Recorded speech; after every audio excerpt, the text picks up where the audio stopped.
Hello বন্ধুরা, কেমন আছো তোমরা? আশা করি সবাই ভালো আছো। তো এখানে অনেক ভাই বোন আমাকে কমেন্ট করছিল যে এসএসসি জিডি যে রিটেন এক্সাম হবে, সিবিটি এক্সাম, তো কি বই পড়লে ভালো হয়। দেখো, এই বইটি আমি ইউজ করেছিলাম, সিবিটি, ঠিক আছে, কম্পিউটার বেসড টেস্টের জন্য এই বইটি সব থেকে বেস্ট, ঠিক আছে। রেলওয়ে রিক্রুটমেন্ট চ্যালেঞ্জার ছায়া প্রকাশনী প্রাইভেট লিমিটেড তরফ থেকে ছাপা। তো এই বইটি খুবই ভালো, ছায়া প্রকাশনীর বইগুলো কিন্তু খুবই ভালো, ঠিক আছে। আর রেলওয়ে যে চ্যালেঞ্জার বইগুলো হয় সেগুলো আরও ভালো। তো এটা হচ্ছে সব থেকে বেস্ট বই।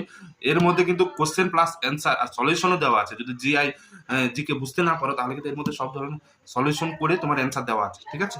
তো তুমি চাইলে এই বইটি ইউজ করতে পারো। এছাড়াও এসএসসি জিডি বই দোকানে যাবে, এসএসসি জিডির বইও কিন্তু কিনতে পাওয়া যায়, সেই বইগুলোও কিন্তু তুমি স্টাডি করতে পারো, সেই বইগুলোও ভালো, ঠিক আছে। এই বইটিতে কিন্তু তুমি জিকে জিআই, ঠিক আছে, GK GI math, general intelligence, mock টেস্টের জন্য আরবি কোশ্চেন, লেটেস্ট ইন্ডিয়ান রেলওয়ে, সব ধরনের কিন্তু কোশ্চেন এই বইতে তুমি পেয়ে যাবে, ঠিক আছে। এই বইটি খুবই ভালো, তুমি চাইলে ইউজ করতে পারো।